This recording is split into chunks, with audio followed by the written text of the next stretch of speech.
Utang na loob, lifetime subscription. Sandali lang ha, may tatamaan na naman sigurado dito. Undercover Charles TV nga po pala. So simulan na natin. Sa Pilipinas, may utang na loob. Hindi yan one-time payment. Lifetime yan. Tinulungan mo minsan?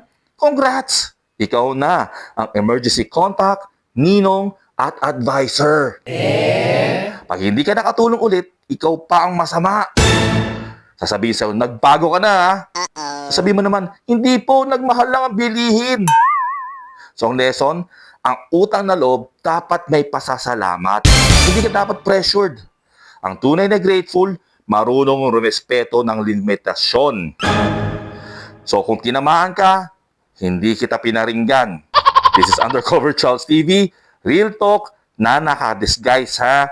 God bless, stay safe, and sayonara!